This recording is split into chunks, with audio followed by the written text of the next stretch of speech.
네, 프레스룸 라이브는요, 유튜브에서 송출되니까요. 활발하게 의견 나누시면 시청하는 재미가 배가 될 것 같습니다. 자, 정치권 뉴스, 저희 뉴스 핵심 관계자분들과 함께합니다. 안녕하십니까? 안녕하세요. 어서 오십시오. 자, 총선이 70일 앞으로 다가오면서요. 여야 모두 총선 모드로 들어갔죠. 일단 여권은요. 윤 대통령과 한동훈 비대위원장이 갈등을 빚어서 파열음을 냈는데 일단 봉합 내지는 일단 덮은 분위기로 가고 있는데 우선 한 위원장 얘기부터 해보도록 하겠습니다. 자, 장가 기자, 한 비대위원장 어제는요. 서천 현장 그 화재 현장 방문으로 인해서 좀 취소됐던 일정을 좀 소화를 정상적으로 했어요. 네, 그렇습니다. 한동훈 위원장이 원래대로라면 당 사무처를 방문을 했었어야 되는데 서천시장 화재로 이 일정이 어제로 밀리게 됐습니다. 그래서 어제 오전에 국회 본관, 의원회관, 또 당사를 돌면서 당직자들을 만났는데요. 어수선한 당 상황을 수습하고 총선 승리를 다짐하는 자리였습니다. 그런데 이 자리에서 이런 일도 있었습니다. 한동훈 위원장이 직원들에게 선물을 받고 공무원 아니니까 저 받아도 되죠? 라는 말을 하거든요. 실제 한동훈 위원장은 정당인이긴 하지만 검사나 법무부 장관 같은 공직자는 아니기 때문에 이 청탁금지법 적용은 받지 않는다고 하는데요. 어떤 선물을 받고 이런 얘기를 했을지까지 함께 보시죠. 이건 저희가 이제 홍보물을 한번 기획했던 부분인데요. 역자로 만들어서 저만 볼게요. 알겠습니다. 요거 잠깐 저희가 선거용으로 만든 건데 한번 입어보시죠. 처음 줬어요, 빨간 뭐 내일부터 입으시는 게 어떨까 싶습니다. 비대위 때. 지금부터 입고 다닙니다. 알겠습니다. 고맙습니다. 선물로. 진짜 주는 거예요? 나는 공무원이 아니니까 받아도 되는 거 아니에요? 고맙습니다. 고맙습니다. 제가 더 잘하겠습니다. 고맙습니다. 요 액자도 가져가셔야 되는데요, 위원장님. 저희가 저 주시게 준 거예요? 예. 4월 10일 날 꼭 이겨봅시다. 네. 고맙습니다. 한동훈 화이팅! 고맙습니다. 예, 윤 대통령과 충돌한 지 3일 만에 이제 당 사무처를 돌면서 당직자들하고 인사를 했는데 김광삼 변호사님 일단은 당 분위기 좀 다 잡으면서 이제 총선 이겨보자, 화이팅 해보자 이런 좀 차원인 것 같습니다. 그렇죠. 저 이제 상징적 의미가 있다고 봐요. 일단 당직자들과 같이 뭐 소통하는 그런 네. 모습을 보여준 것 같고 사실 이제 어제 사무처 들리려고 했다는 거 아닙니까? 그런데 어제 서천 화재 현장 갔었고 거기에서 이제 윤 대통령 그제죠. 윤 대통령 만나서 여러 가지 뭐 봉합이냐 아니냐 또 뭐 화재 현장과 관련된 부분, 민생 관련 부분 이제 이런 얘기를 했기 때문에 어떻게 보면 이 일정이 이제 뒤로 밀어준 거라고 볼 수 있죠. 그런데 네.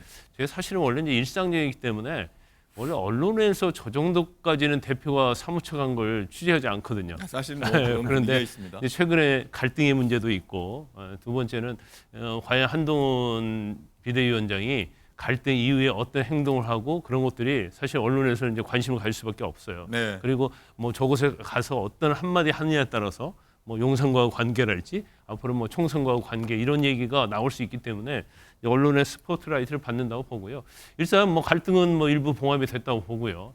이제 원래 비대위원장 자리로 돌아와서 이제 자신의 일정을 이제 소화하고 있다 이렇게 볼 수 있습니다. 네. 자, 그리고 오늘 각종 표심 얘기들 굉장히 저희가 많이 할 텐데 김진희 변호사님, 일단은 한동훈 위원장이 어제 이 당 사무처 방문하고 오후에는 한 대학교를 가서 대학생들을 만났습니다. 일종의 대심 잡기 나선 건데 어떤 내용이죠? 네, 말씀하신 대로 이제 어제 24일 오후에 이 한동훈 위원장은 대학생들을 만났습니다. 그래서 높아진 대학 등록금, 그리고 어려워진 취업, 또 그리고 주거 문제 등에 대해서 이야기를 하면서 청년들에게 미안한 마음을 표했다고 하는데요.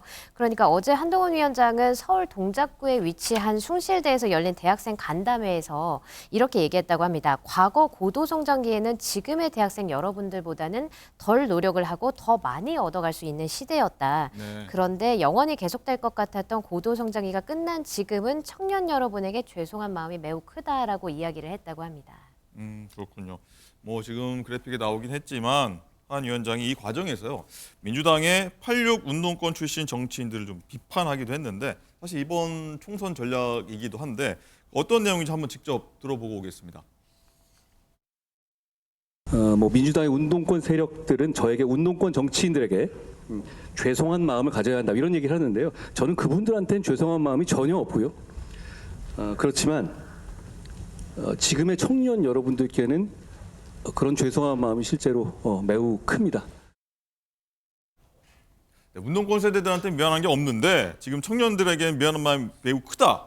이 한동훈 위원장의 발언, 박진영 부원장님 어떻게 들으셨습니까? 뭐 미안한 게 아니고 운동권을 본인이 먼저 꼬집어서 욕을 했죠. 비판을 했죠. 그래서 특정 세대를 가지고 뭐 싸움을 걸거나 이렇게 할 필요가 없습니다. 그건 역시 민주화 운동의 역사로서 존중받아야 되는 거고요. 산업화 과정도 존중받아야 되는 거고요. 역사는 그렇게 접근해야 되는 거지 지금의 정략적 판단에 의해 가지고 과거를 바꾸는다거나 사실을 왜곡한다거나 뭐 그럴 필요는 없다 이런 생각이 들고요.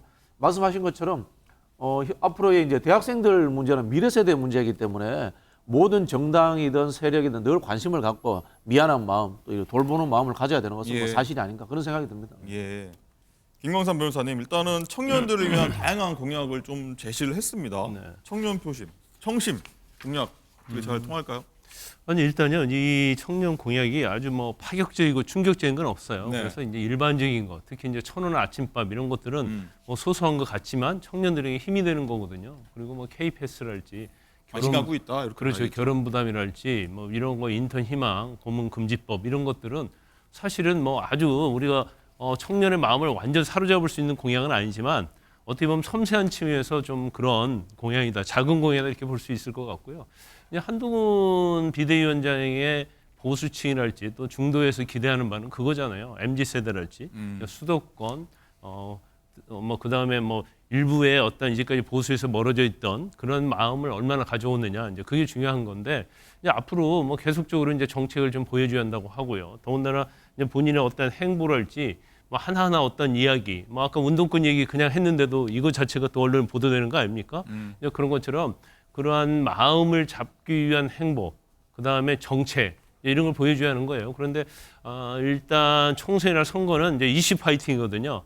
어느 누가 어떠한 마음을 잡을 유권자의 마음을 잡을 수 있는 그 공약을 빨리 내놓느냐 이게 굉장히 중요한 측면인데 네. 뭐 아직까지 물론 여러 가지 뭐 큰 공약 뭐 5개 정도 내놨습니다만은 아마 순차적으로 가면서 청년들의 마음을 정말 잡을 수 있는 그러한 공약을 좀 기대를 해보고 있습니다. 네, 뭐 저희 뒤에 이재명 대표 민생 행보도 다루겠지만 비슷한 사실 뭐 일을 하고 있습니다.